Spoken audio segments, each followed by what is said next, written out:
My screen is blank now. Oh, you love to do that to me, don't you? Just jump on it. Right. Yeah.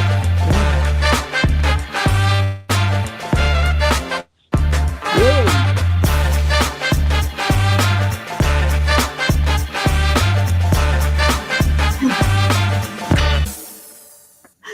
Good morning once again, Timothy. That was a nice dance behind the scenes.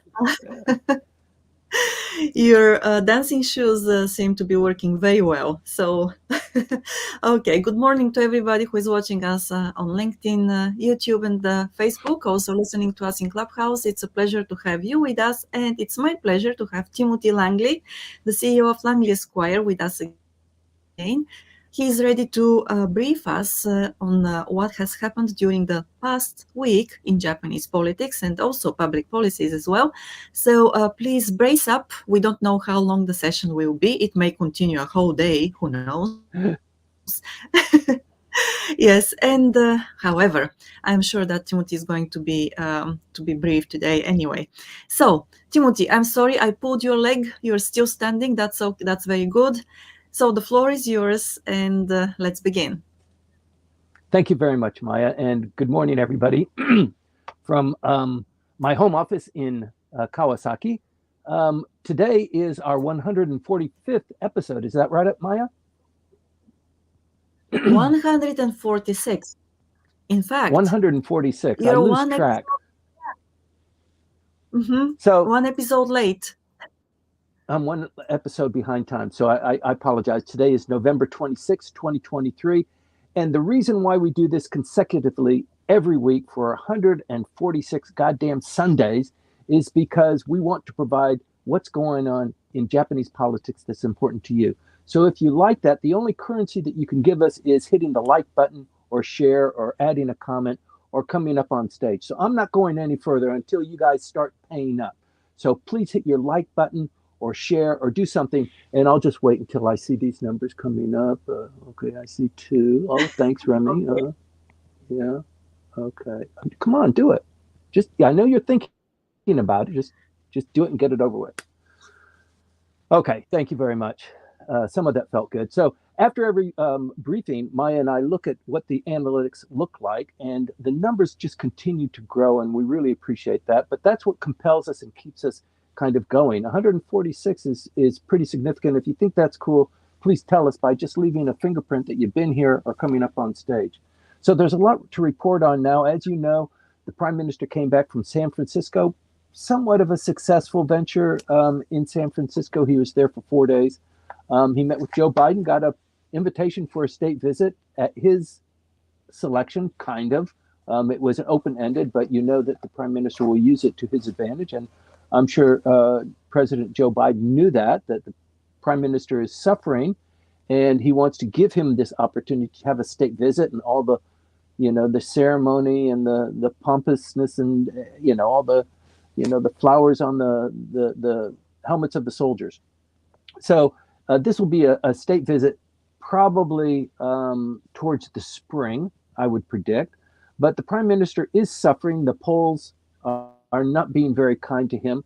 And the polls came out just this last week while he was in San Francisco at the height of his performance. So as the longest serving foreign minister in Japanese post-war history, you would think that this is kind of the shining light on him. But unfortunately, it's not just, the minor, like not Gigi Press is not the minor one, but Gigi particularly lambast the Prime Minister. But now it's Yomiuri, Mainichi, and Asahi coming in. Each of them came in. Yomiuri came in at 24%, Asahi at 25%, and the Mainichi Shimbun at 21% support rating for this Prime Minister. That means what the public thinks of his cabinet and his performance and what they think of his policies. So he has submitted initially a supplemental budget of 13 trillion yen. It is now, as it was formed and submitted to the lower house, to the upper house just this week, it's now at 17 trillion.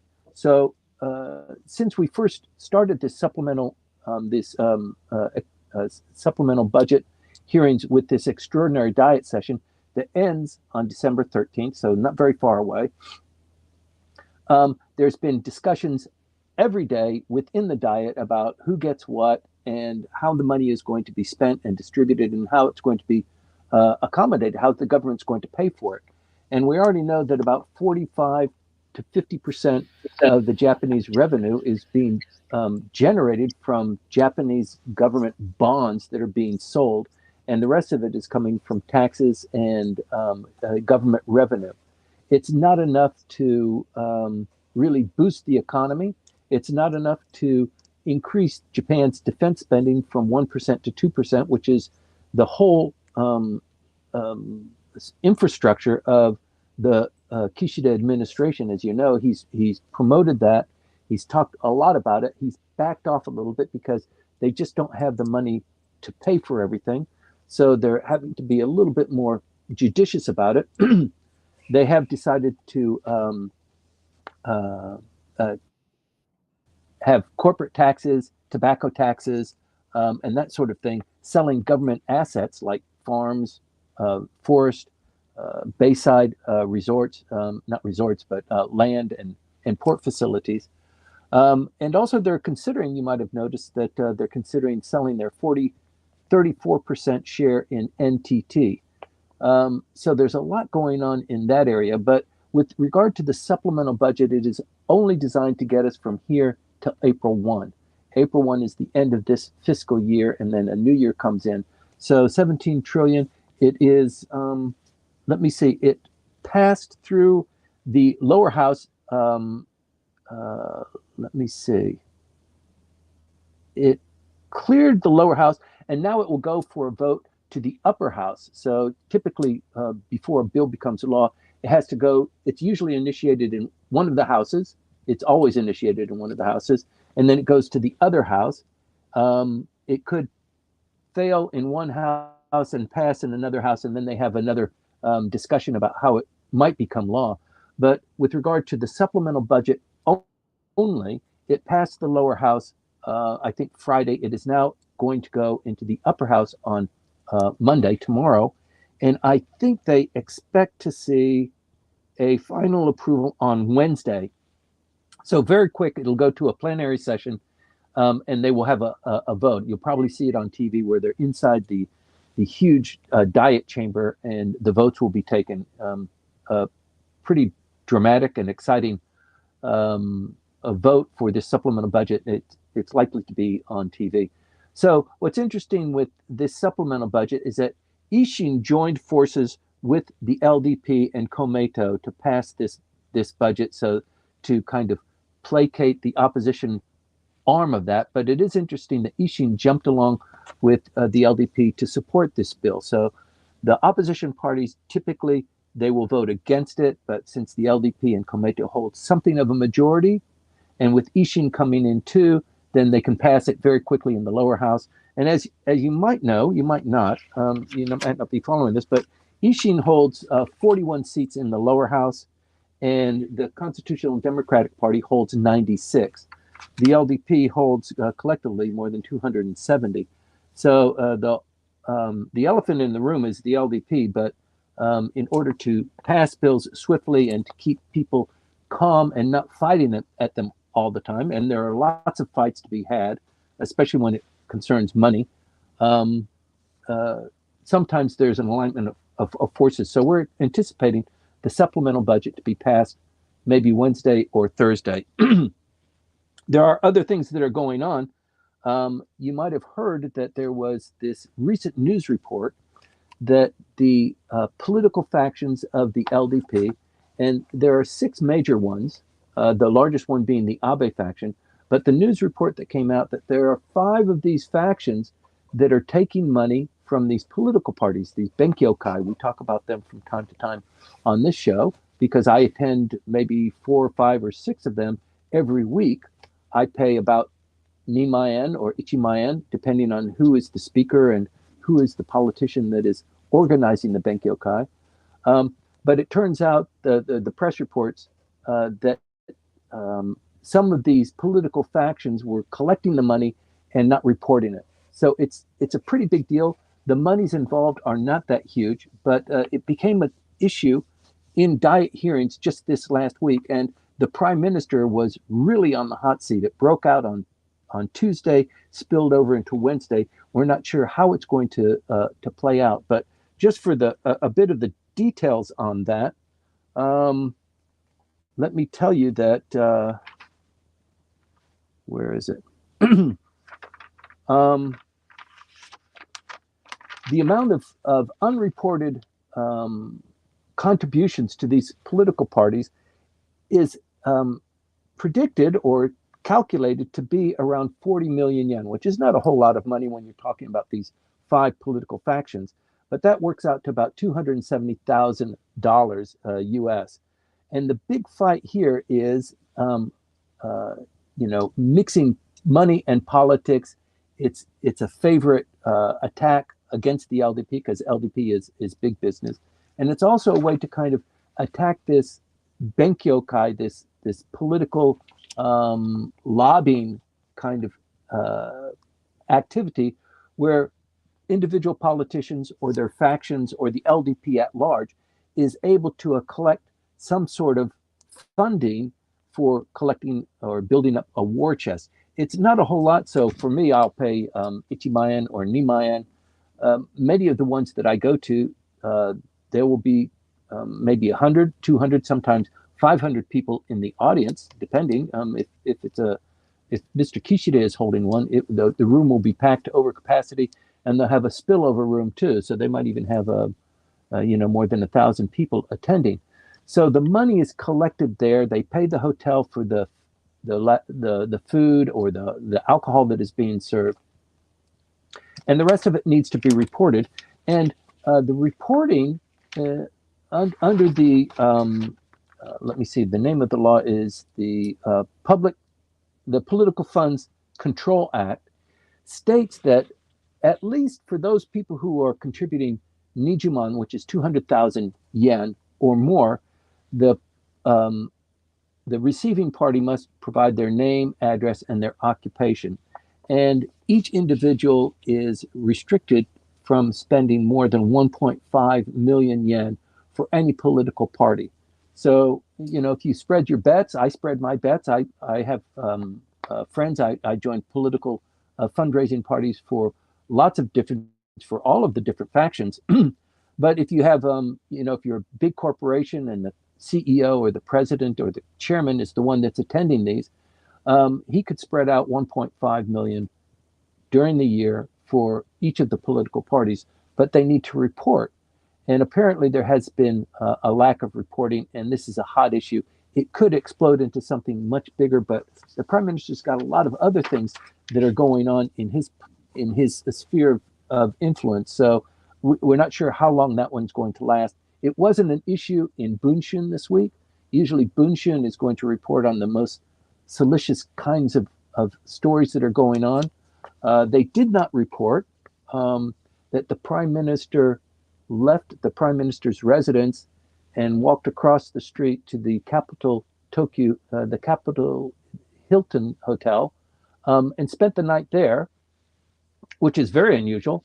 And then he didn't show up for the plenary session the next day. So people are scratching their heads, wondering, what's going on there? What did you do, Mr. Prime Minister? Who were you with? And why the hell did you, bow out of plenary sessions on for a full day? I mean, that's very curious. So the knives are out. People are attacking him. His poll numbers are down, and his poll numbers are down at the time when he should have been really shining his light and showing the world and showing the Japanese public how great a prime minister he is. But it's not quite working. Inflation continues to inch upward in spite of his efforts, in spite of the efforts of the Bank of Japan.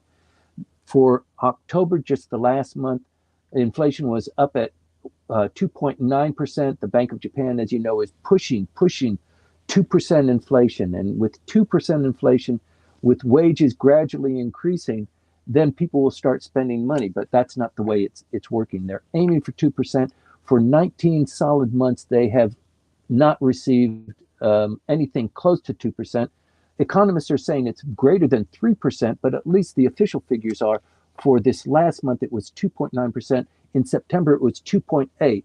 So it is increasing, and it's really causing a problem for the Bank of Japan Governor Ueda, who is targeting, I mean, he received the 2% inflation rate from his predecessor. He's been in office less than a year, and he's attempting to kind of control the economy so that the inflation is not surpassed by the wage destruction. So that means that people who are earning higher and higher wages, that amount of increase is not being consumed by inflationary pressures. And that's exactly what's happening now. So I think what this tells me, and what it should tell everybody, is that this spring offensive in a couple of months, so we're in December in just a couple of days.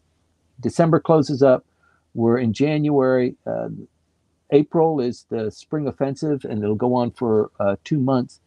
I think you're going to see a huge increase in wages. It's got to happen because people are not spending money. The economy is stuck. It's been stuck for 20 years, as you know. So something really has to happen. And, foreign money is coming in and foreign money is beginning to flee. So you've got that. In terms of increases to the bottom, gasoline prices have fallen a little bit because of the government subsidies, but hotel prices have increased as a consequence of the tremendous influx of foreign tourists. You've seen it. It's inescapable. So the number of tourists that are coming into Japan, even during this fall season, and finally, it's a week before December, the leaves are starting to turn colors in Tokyo because it's been almost, I mean, you can't even say it's fall. It's been so warm and balmy throughout the fall season. So now it's finally getting a little bit colder. But even in spite of that, people are flocking to Tokyo and to the rest of Japan. Over tourism is becoming a hot issue. It has been discussed within the Diet, how to deal with it, what we're going to do about it, how we're going to distribute the vast number of people that want to come in. They want to come to Kyoto, they want to come to Tokyo, Osaka, less so to Sapporo or Fukuoka, Okinawa. So there's a grand design that is being considered now on how to distribute that, because tourism, it's an injection of funds into the economy without a whole lot of effort, because the tourists come in, they spend money, they purchase things, they leave their money here, and then they go back to their home countries.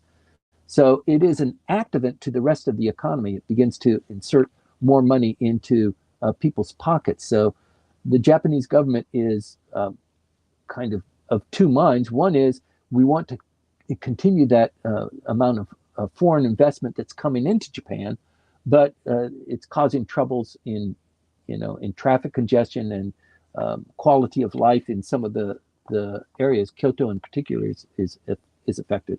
So I think we can anticipate moving into January and February that the Bank of Japan is going to make some significant moves. They have a monthly meeting that will occur in the first week of December. I'll report that to you next week. North Korea, you might have noticed, launched a spy satellite. There's a lot going on in North Korea to be concerned about. Number one is their development of a solid fuel booster rocket. They've been using liquid. The technology that they have, the resources that they have, haven't allowed them to develop a solid fuel booster, which allows them to conceal the rockets a little bit more and launch them more quickly. But also the other technology is the launching for a spy satellite, and they finally did it. We think they did it on Wednesday. They reported on Tuesday, just so you know, we might be launching a satellite between now and the 1st of December. So just putting you on notice. And then immediately they launched it. So people were watching, they were anticipating it. They didn't expect it to happen so quickly. But it was a successful launch of a device that is circling. It is in orbit. They're not quite sure if it is a spy satellite, but they suspect it is. And The intel is that the Russians finally came in, helped them with the telemetry and the rocketry and the satellite inner workings, and helped them launch this successfully into orbit. So I think it takes a couple of days for them to fine tune it, and with that, other countries, Japan, the United States, and South Korea will be, watching and receiving some of the information that is being produced by the satellite as well, and be in a better position to know. But most people believe it is a spy satellite to watch and see what's going on. The other thing that happened is that the Republic of Korea, South Korea, was up in arms that they launched this satellite. And so they said, look, we're going to put a pause in this agreement that we signed in 2018 that created buffer zones so that there was less tension. And if there is tension, at least there's a buffer zone that creates like a no-fly zone, or troop movements need to be reported beforehand. Just keep things on an even keel. So South Korea says, well, we're going to put a pause to this. And then North Korea immediately responded and said, well, we're going to up the ante. We're just leaving. We're not going to pay any attention to it anymore. So now the buffer zones have disappeared. The no-fly zones have disappeared. And tensions are rising incredibly in that area. The peninsula has been visited by the nuclear-powered U.S. submarine and by the United States aircraft carrier. So tensions are rising there. In another kind of unfortunate development, you remember the issue about the comfort women, right? Inafu. So this issue we thought was kind of put to bed. President Yoon worked really hard to kind of to calm these tensions, because it's a flashpoint between the United States, between Japan and Korea. It is just a spur in the side of South Korea that, the Japanese came in, they occupied us, they colonized us for more than 40 years. They sent the soldiers over. They had these comfort women, and then they lost the war. And now these women who have been damaged, they want reparations. And there were a couple of agreements. There were a couple of payments that were made. It wasn't enough. The issue rose up again.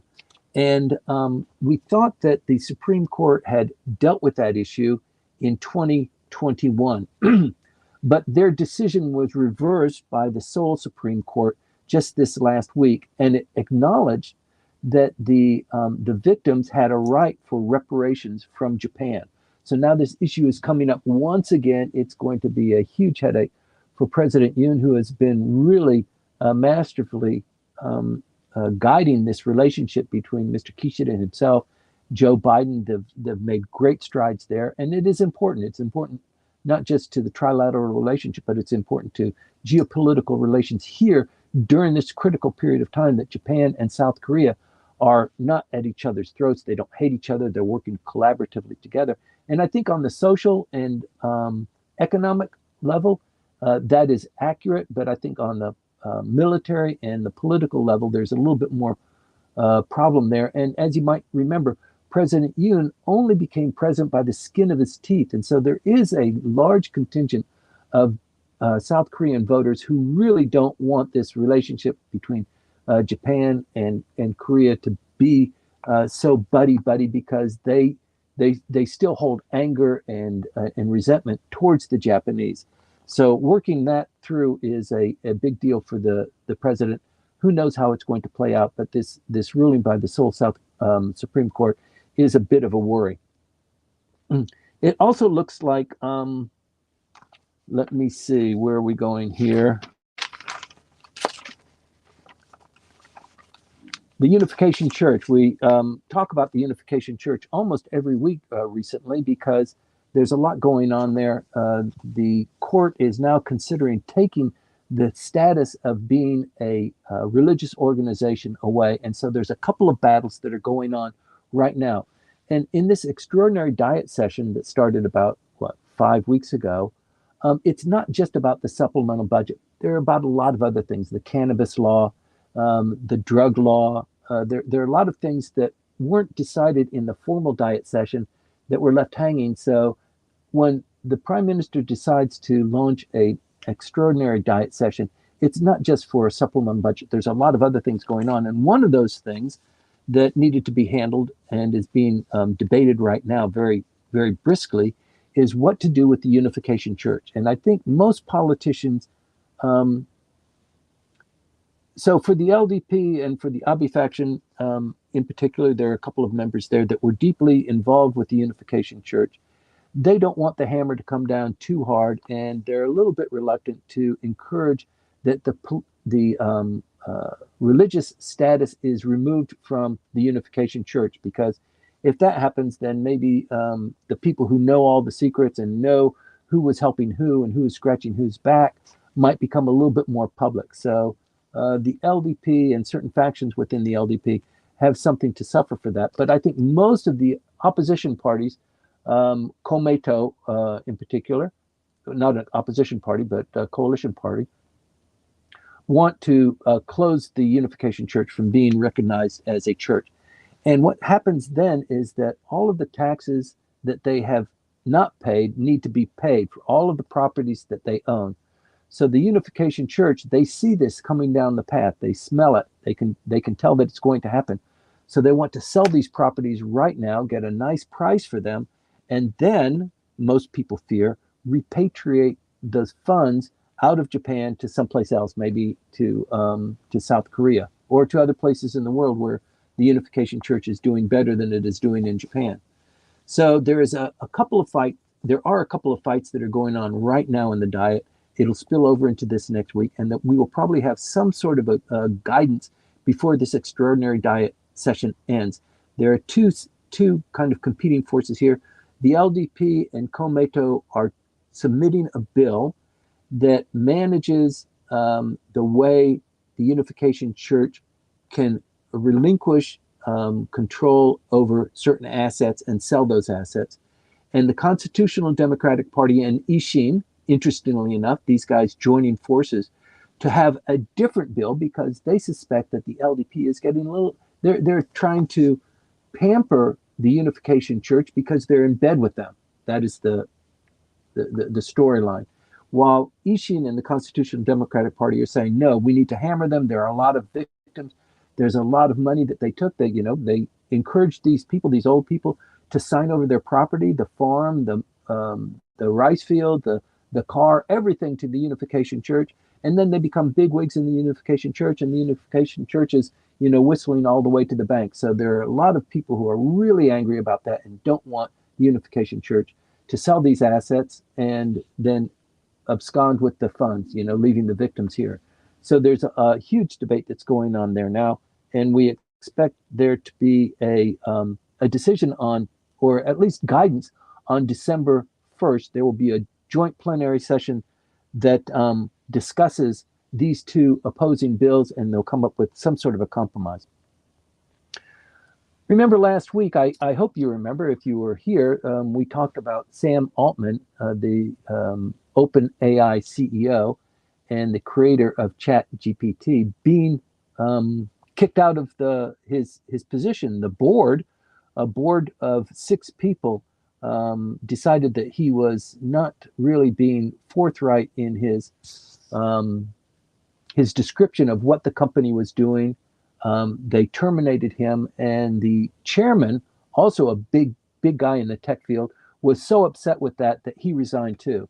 And the trigger event there was a discovery at OpenAI that they call Q Star, Q with an asterisk on it. And it's a new technology that they've just developed. It's still under wraps, but because of this, it became very public now, where AI has begun to adapt and formulate mental processes and thinking for mathematical calculation. So it's a huge leap forward.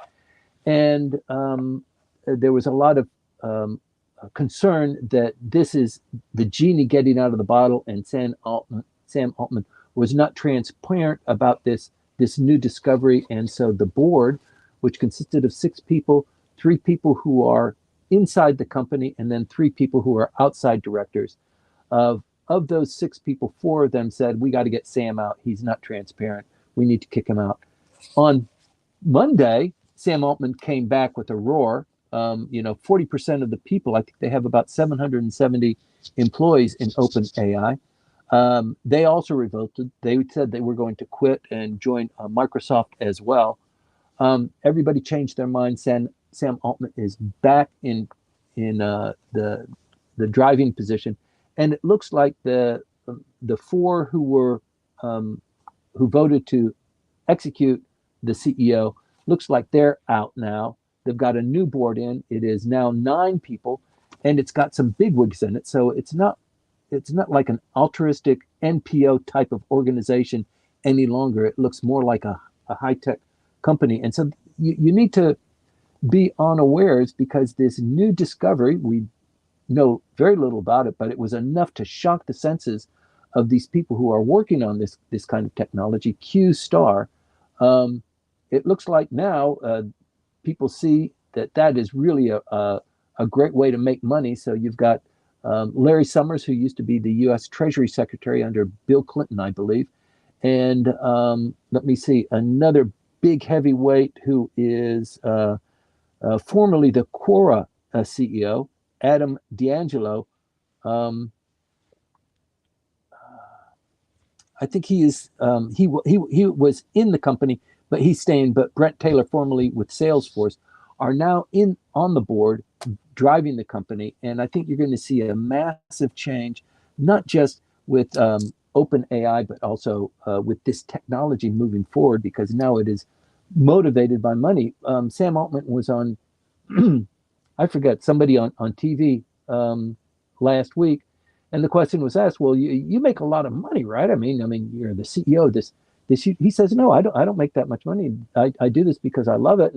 And the company that we have set, OpenAI, is kind of like an association. It's not like a capital company that's built to generate a revenue for its shareholders. It's not like that, but it looks like that is now going to be the shift, and you're going to see tremendous investment there. I mean, Microsoft, I think, has already invested maybe 10 billion into the company. So you can expect a lot more going on in that technology. Um, Moving on, the U.S. and the Philippines are in joint exercises just this last week on sea and air patrols. What's going on in the South China Sea outside of or within the Philippines 200-mile exclusive economic zone is really beginning to be a flashpoint. The Chinese Coast Guard is pushing the Philippine fishermen away. They've actually run up against their boats and moved them aside, saying that your demarcation line is not the same as our demarcation line.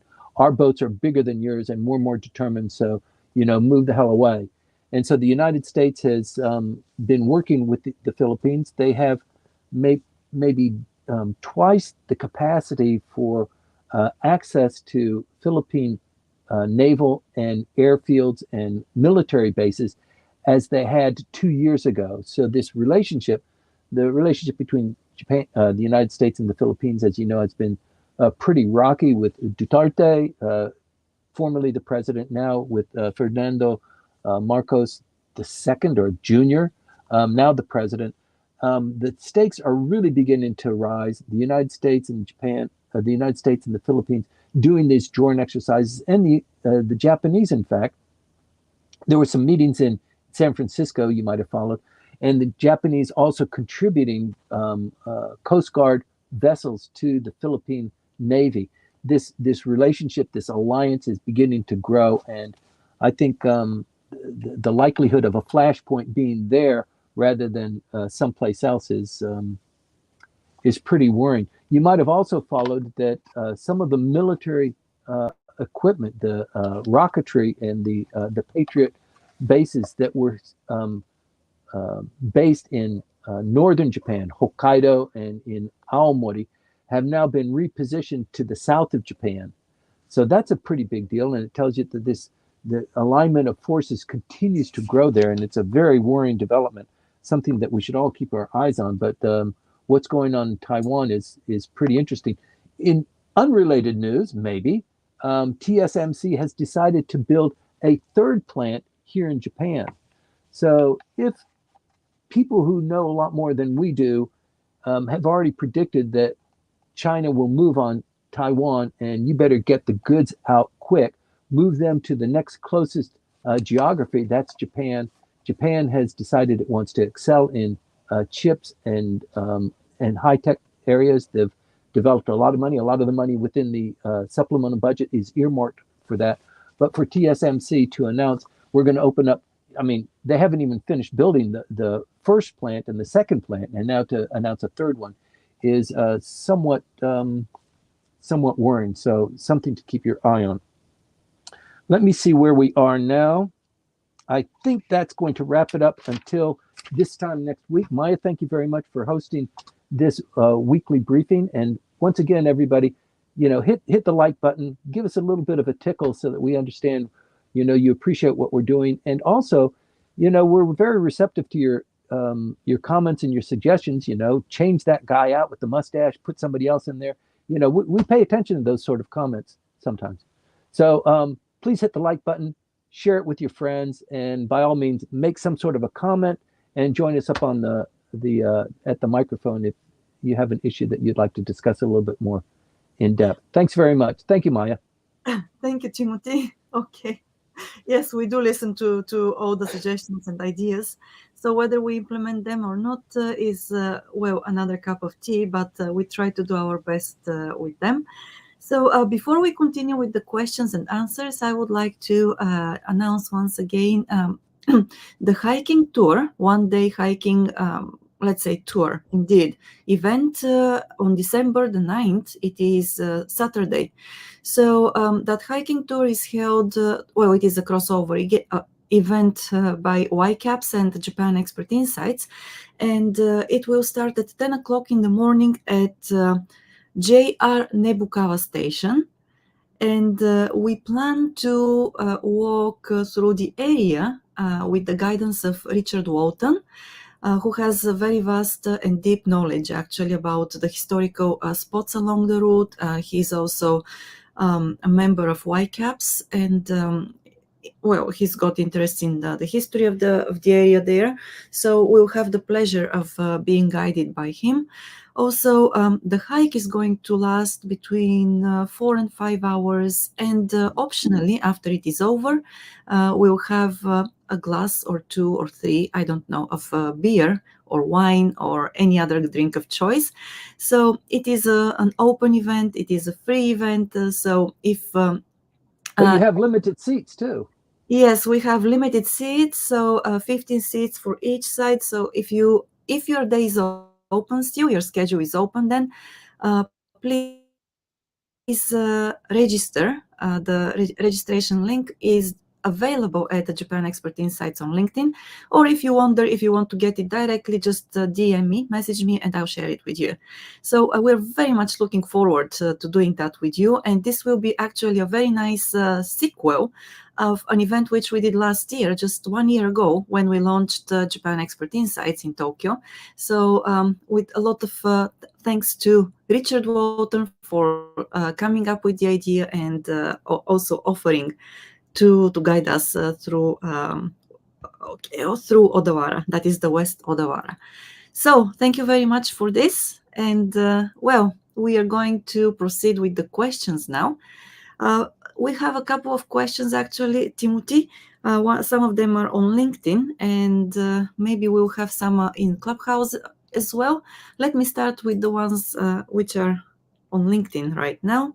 Here we go. The first one is, I'm just a moment. I'm trying to get to the comments there. It's so fun working with you, Maya. I know. Okay, so the first one we've got is, it's a comment actually from Hiroko, and she says, back to the event of the political factions under reporting their earnings, let's say. Okay, so she says that any political money donated by an individual or organization must be reported if the amount exceeds 200,000 Nijuman. yen. Yeah. Yes, Nijuman yen, exactly. Okay, sorry, I had difficulty counting the zeros there. Okay, and then we have another question there from Tom Logan. Hi, Tom. So, hello, Tom. Thank you for your patience. So his question is, do you have any comments on the small but growing Hoshuto Japan Conservative Party and its phenomenon in Japan? So if you have any comments on this. No, but I'll look further into it, Tom. If you have something, I think probably you're a little bit restricted from joining the conversation. But if you have more information on that, but I do know that the young people are becoming a little bit more fed up with Japanese politics and the LDP in particular.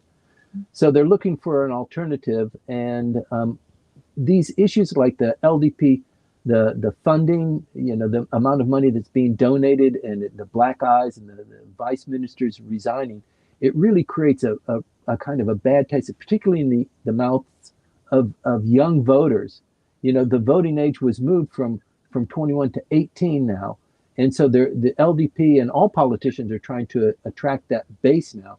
So it's not unusual that a new party or a burgeoning party would begin to start making inroads. Let me get into that later, Maya, if we can make a note and talk about that new party next week so that we can respond to Tom a little bit more. Yes, the note has been made. Okay, let's talk about this more next week. Thank you, Tom, for the prompt. And then there is another one from Hiroko. So, do you have any comments or thoughts on the governor of Ishikawa Prefecture, Hiroshi Hase, and his comments on the cabinet secretariat's secret funds and the late PM Abe, who ordered him to get the 2020 Olympics to Tokyo, whatever it takes. So Abe told the governor that he could use these cabinet funds. So do you have any comments on this? I don't have any insight into that. I can look into that, but if the prime minister is really hell bent on getting the Olympics, you pull all the rabbits out of the hat that you can. Mr. Mori, former prime minister and former leader of the Abe faction, while Mr. Abe was still alive, was the chairman of the Olympic committee, you might remember, briefly. So having the Olympics, landing the Olympics is a very big, very complicated, very expensive deal. And the reason why it's so sought for, it's like the expo in Osaka, it's an opportunity for pork barreling, for guiding some of your important supporters or constituents into these lucrative contracts for construction or for apparel or for driving trucks, that sort of thing. But this particular issue that you're talking about with the Ishikawa, is that right? Governor? Yes. Yeah, I'll have to look into that because I don't want to speak without good authority on that. If you have something that you can share with us, though, why don't you come up on stage and educate us? Yes, Hiroko-san, please do. If you have more information about this, you're welcome to join us in Clubhouse. I can see that you're there, and let us know. Okay, she's coming up. Woo! Great. Hi everyone. Hi Maya-san. Hi Timothy-san. Thank you for having this session. As always, we appreciate it. Yeah, I just watched the TV news last night. They said that I think Mr. Hase was in some kind of political gathering, and he said that this is off the record, so please stop taking the notes. And he talked late Mr. Abe asked him to get the 2020 Olympics to Tokyo and whatever it takes, and you can also use these cabinet funds. So what he did was he made some kind of photo albums, cost like 200,000 Japanese yen. That issue. Yeah, that one caused people to go, oh. And I thought I was wondering what funds, is used, because that you do not have to report what those money, the funds are spent. So he said it's off the records, but somebody was obviously recording his conversation. So that's created a lot of controversy. So I thought you might have some information on that. No, but I think this is somewhat related to the political contribution funds that are have become a big issue this last week. And I think what this tells you is that, there are very few secrets in this country, in this society, in whatever is being done. And you can keep a secret for a certain amount of time until, somebody who is holding that secret, or somebody who is participating in that kind of conversation gets pushed aside, or who is treated, brusquely. And then they begin to say something. They don't say it out loud, but they might say it to a friend or to a reporter, and then they sniff it out, and then they chase it down. And then all of a sudden, people are talking about these political funds that were underreported. And I think that's how this thing came out. Bunshun wasn't involved in it, as far as I know. But this issue just kind of broke. It's not a lot of money, but it's money that's being kind of squirreled away in the faction headquarters. So it's a war chest. And the idea with the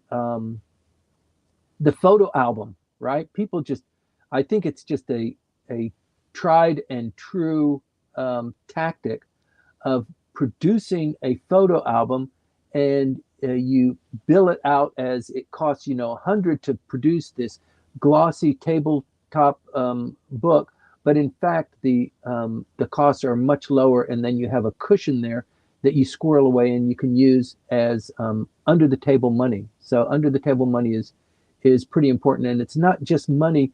If you want to land the Olympics in Tokyo, you're not necessarily paying people in Japan or Japanese people to get that decision. That sort of decision is made someplace else, and those decisions can be influenced by, bag loads of money. So that money has to come from somewhere. It needs to be unreported and unrecognized. And so that's how that game is played. And I think that's one of the reasons why the Olympics are held in such disdain throughout the world nowadays, is that it's become more corrupt than it was initially meant to be, and it's become so much more expensive.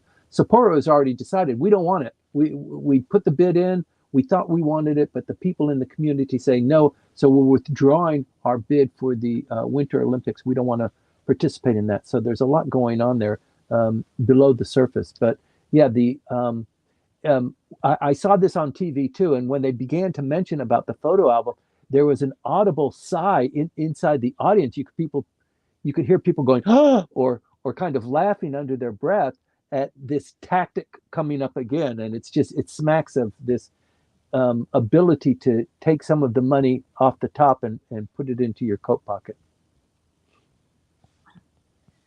Okay, thank you so much. I know that there are lots of going on, especially under the table, but when it comes to the Olympics or the big, international events.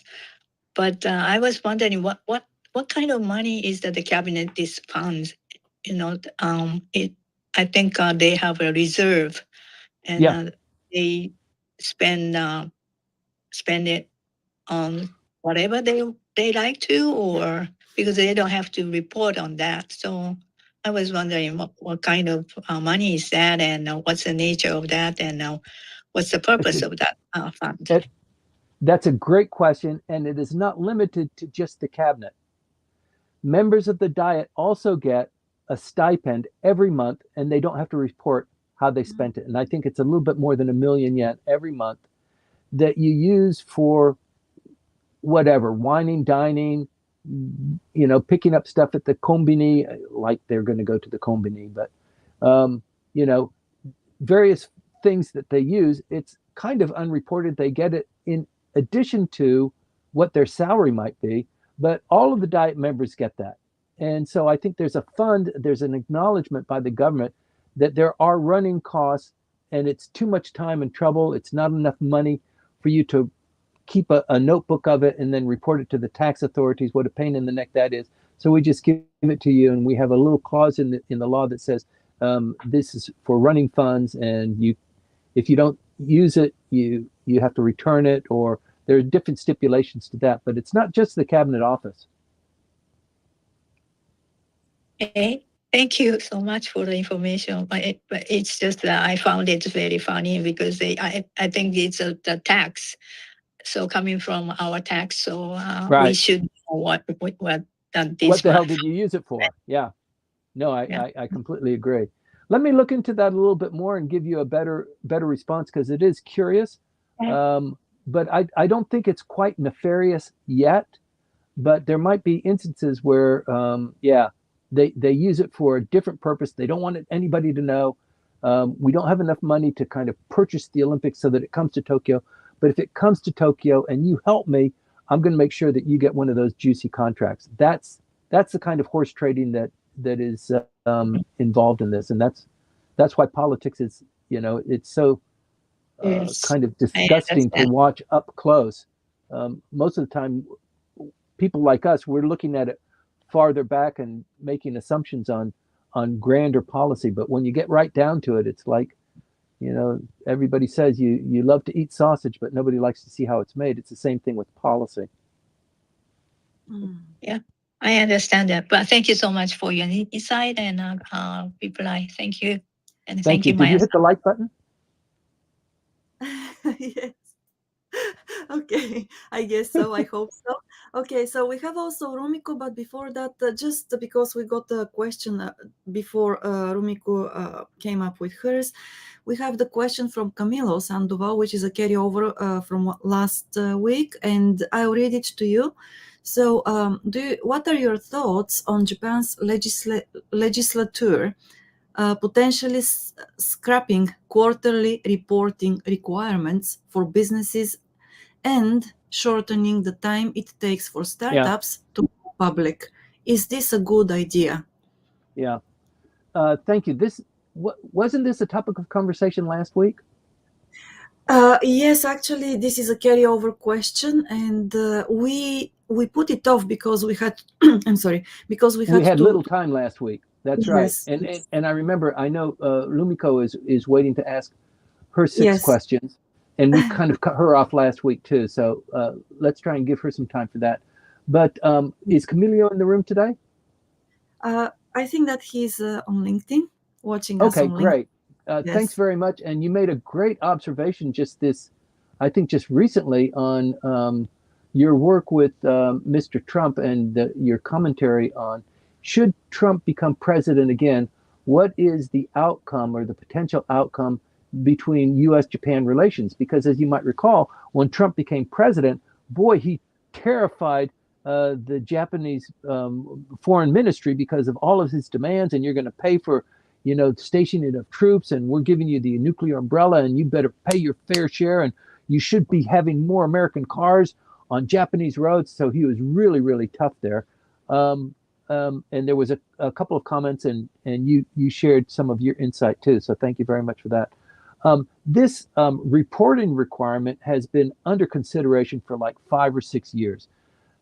The governor of Tokyo has been fighting hard to make Japan a hub for financiers, for the capital markets, as they are fleeing Hong Kong. Where else are they going to go? Please come to Tokyo.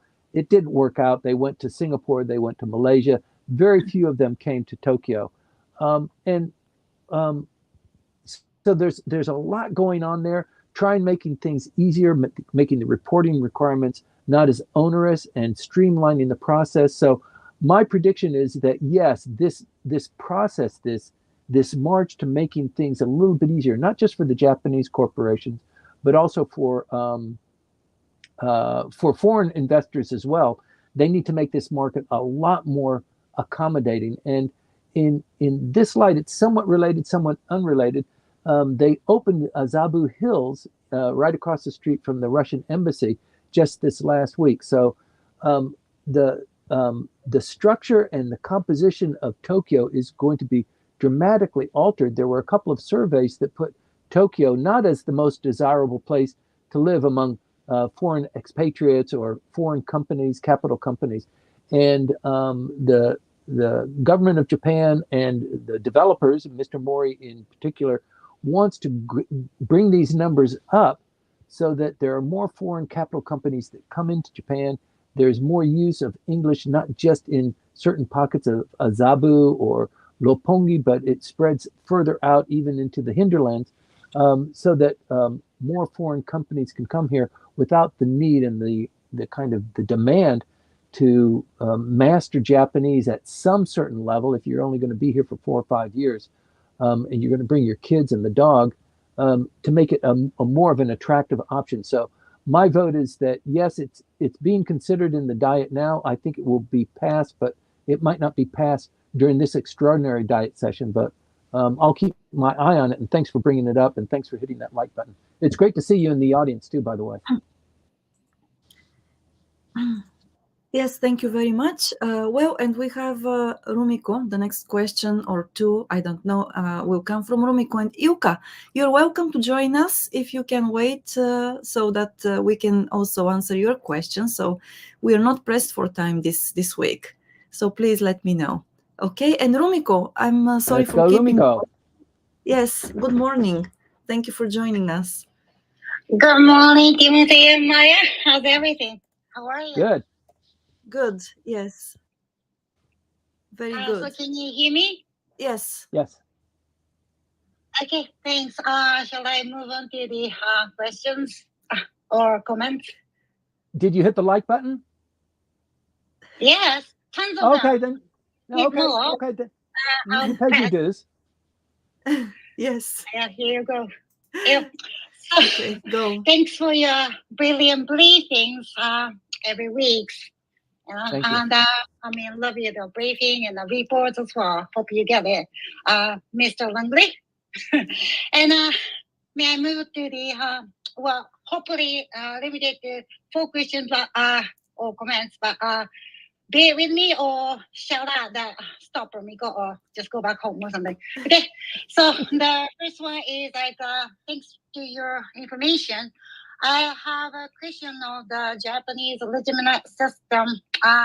Sorry for my broken pronunciation. I'm wondering whether we have a quittem system. I think under the US you have a FCA, False Claim Act or something like that. Although we don't have it in Singapore or UK base, it's called like a Declaration Act or something like that, or criminal court basically. So I'm sorry for the terminology difference, but as you know, jury system back in Japan about more than a decade ago was implemented due to the US like copying or like starting from the US jury system. And I remember my father went there bitching about it. So yeah, I'm not quite sure whether Japan has a quittem system or maybe like try to implement for all those strange things going on because they love studying from the US. Thanks.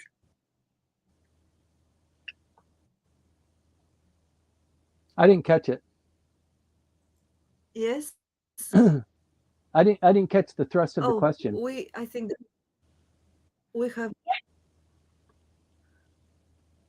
Okay, so my question is like because Japanese people or the government wants to study from the U.S. system, for example, let's say about like the jury system for the criminal issues in Japan, which was implemented after studying the U.S. Jury system, I presume. And I'm not quite sure this time whether there is thoughts in the cabinet or diet about implementing quittem system, QUITAM. To kill all those issues, basically, based on, I don't know, probably like criminal codes or declarations act or false claim, act or something like that. Thanks for your brilliant insights. Okay, now I understand your question better. You're talking about the jury system. And so I'm not practicing law anymore. I haven't been practicing law for maybe 15 or 20 years. So I'm not up to speed on that, but I do understand that they did change it a little bit. There are certain instances where a jury is impaneled to hear a case in Japan. But previously, it's a court panel. It's a judge panel. Usually three judges hear it, and two out of the three voting one way. That's the way the decision goes. But Japan's legal system is very different from the U.S. legal system. And in the Constitution of the United States, it has, a jury of your peers to decide, guilt or innocence, and you're presumed innocent until you're proven to be guilty.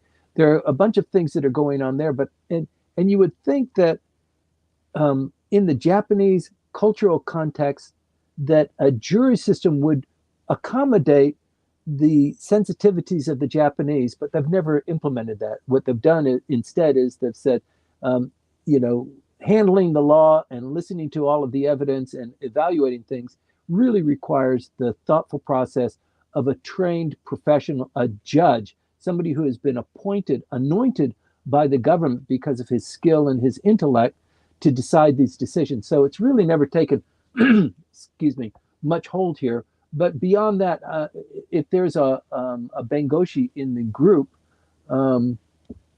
who can opine on that, but I'm not that familiar with it beyond what I've just explained, Rumiko. Thank you very much, Timothy, because why I know is because of my father went there without any like a legal professional or any certified people or even studied like very basic low legal system in Japan. And he got really bitching about the case and because it was allowed to share within close people like families. So I get to know after he returning home after 10 days of the staying in the particular place or something. So yeah, that idea of the experience let me get through the point of what about quick term system because of these strange monetary issues that have been carried out. So just wanted to make sure that we have a voice for the voiceless, and sometimes if the government is not acting so well, very pleasant manner, then we have a way out. So I thought about system. Yeah, so I appreciate your comment on that portion. Thanks. Yeah, thank you. Okay, and Yuka. Hello to you. Good evening. Hey, thank you. Yeah, hey. Good. Actually, the jury question is a great one, and maybe we can talk about that some other time because I don't think jury system is working fine in the U.S. Because, like you said, Timothy, it's very hard to make sure the quality and knowledge level of your peers. It's supposed to be right. You're supposed to be evaluated by your peers, but how you define the peers and with a certain knowledge. Yeah. So anyway, okay, so that wasn't my original question. My question is, I like to follow up on sort of my question last week about the Benkyokai, the study session. The reason is because I've just heard, the Koizumi Jr. held the Benkyokai or study session on rideshare. Those like Uber or those rideshare hasn't really taken off. I mean, I think, correct me if I'm wrong, the reason being because of those like a licensing issue for those, taxi drivers and also taxi industry has a huge lobbying power. So my question is, what behind this Benkyokai? This Koizumi Jr. has this like a sort of election ambition. That's why he's doing this, or they really believe the rideshare can do a good in the Japanese society. So this is such a interesting topic. I think Maya and I have decided we're going to do a short briefing on Benkyokai and how it's formed and what happens to the money and who can join it, because it comes up quite a bit and people are confused about what is the role of the Benkyokai. So I think we're going to go into that a little bit deeper. And that is largely as a result of your questions about what the Benkyokai is. So with regard to ride sharing and Koizumi Jr.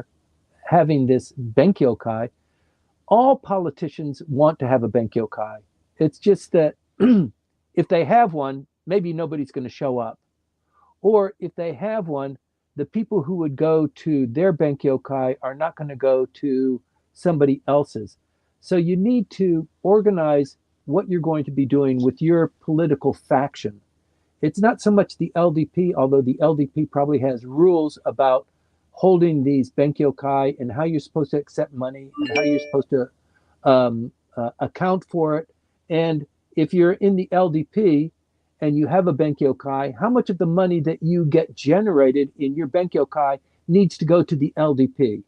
So there might be a certain portion that goes to the LDP because you're an LDP member, and there's a certain amount that goes to your faction because you're also a member of the faction, and then there's a certain portion that you get to keep because you are the spokesperson, you're the one that created the Benkyokai. So separate from that is the ride sharing or any kind of issue, tobacco or real estate issues. When somebody has an issue that they want to be addressed within the Diet because the regulation is not right, it doesn't benefit them, or the law is just, it's too old, it doesn't accommodate new technologies, they have to find a champion to bring this issue to the level of discussion within the Diet.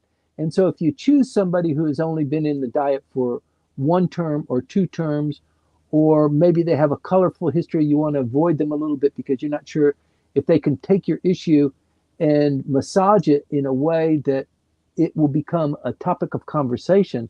So that's why the guys who are really popular get requests all the time.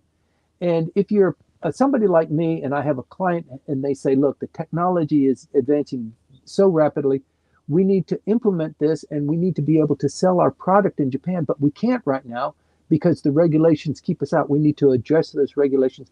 So here's a bunch of money, help us form that. That process, depending on what the technology is and how you approach the political machinery, that can take anywhere from 2 to 5 years to get that sort of thing addressed. So you're always looking for a strong horse that's going to be, number one, that's going to be able to take it to conclusion, but also has some sort of intellectual capacity about that issue, or they're spiritually aligned to that issue, or you donate enough to their campaign that they say, look, this is a good candidate, it's a good supporter, he's in my area, he's in my district, and he's been contributing to my Benkyokai and to my election campaign.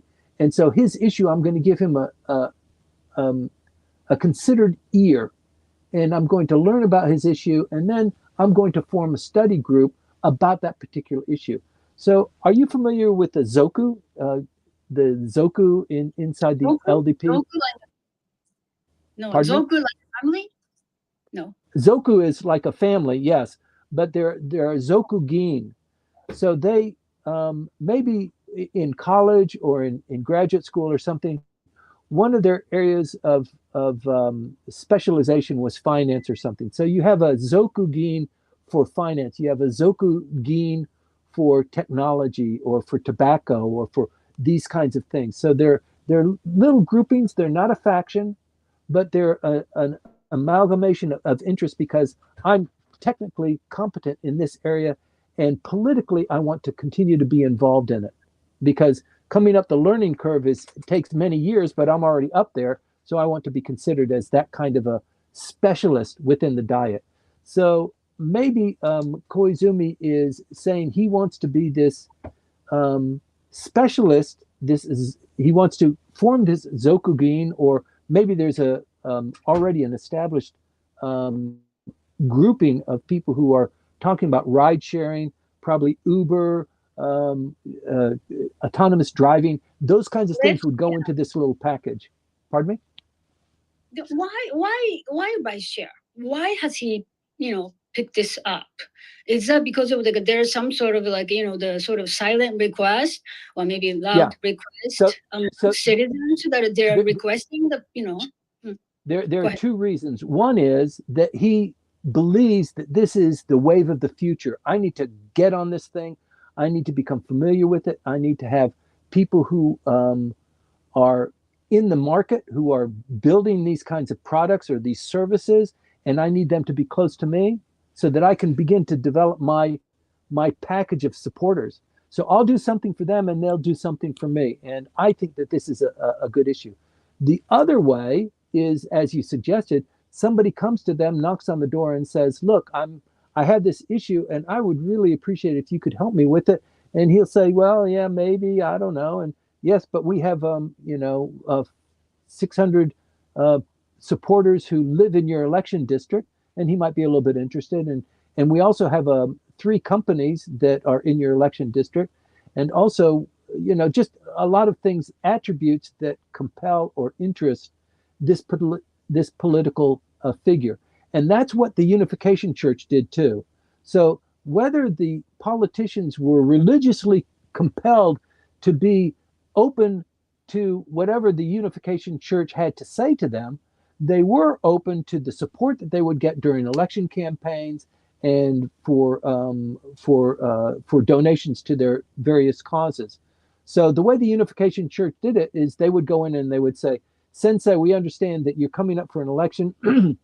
We don't have a whole lot of money. We've contributed all we can under the restrictions of the political campaign law, but you've got a campaign coming up. We've got 5 people that will volunteer to work in your election campaign and maybe drive the car or something like that. So that's like manna from heaven. That's, they're going to put up posters or that sort of thing. So, ingratiating yourself to a politician is, sometimes it's issue driven and sometimes it's just because, there's a need there. And the closer you can be to a politician who is rising up, you never know when you're going to need him. Interesting. Always, it seems like always money talks. Anyway, but thank you. Wow. Hey, listen, it's true, and not many people see it, but money is the lifeblood of politics. You can't take it out of it. Even though you have campaign laws, you have campaign finance laws, you have bribery, you have the what's the American law?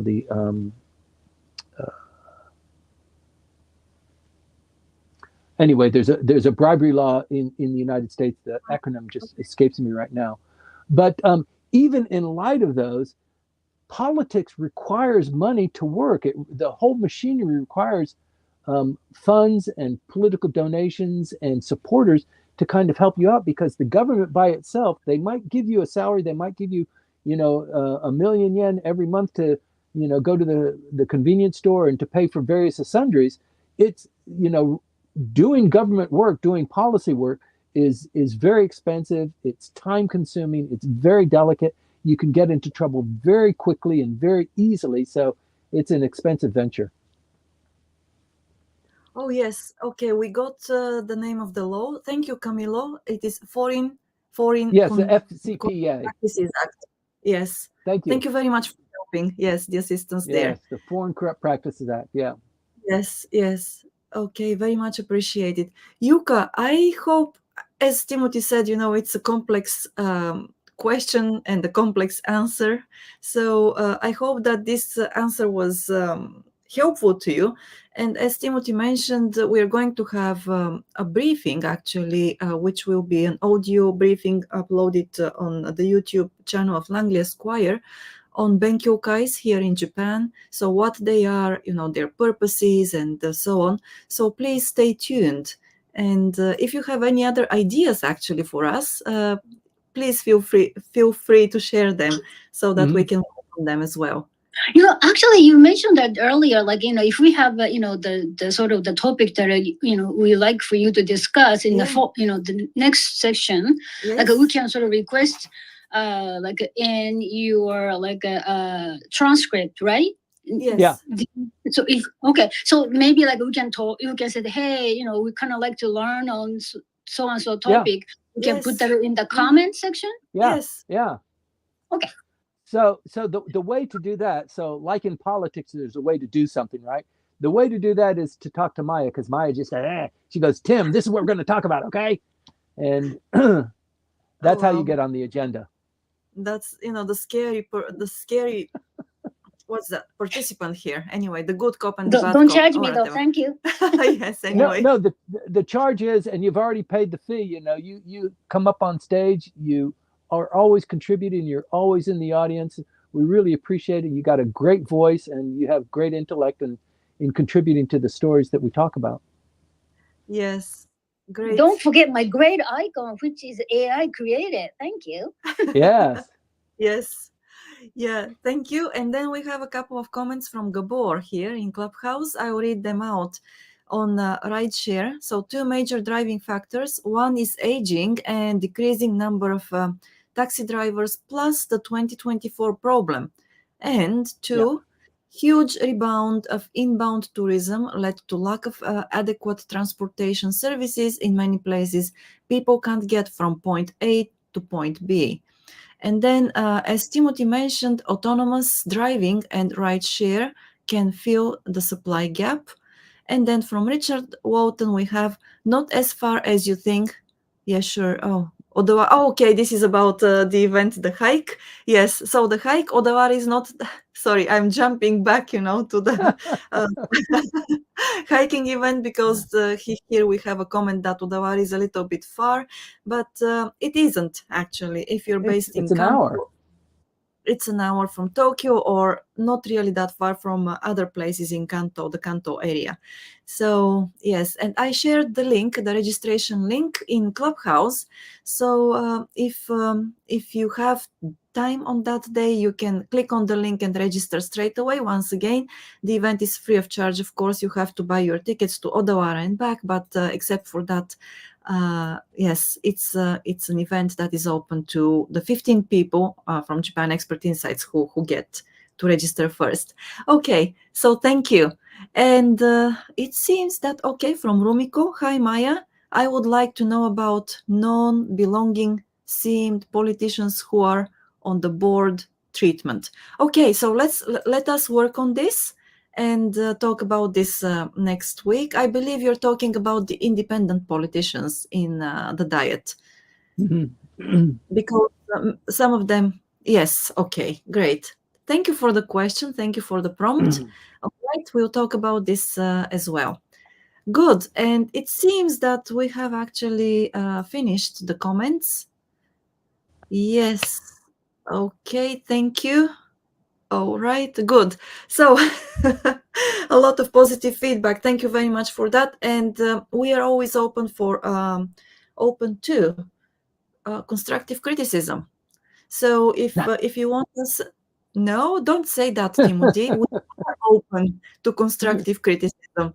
So if you have any ideas or suggestions for us, doing these briefings in a better way, just let us know.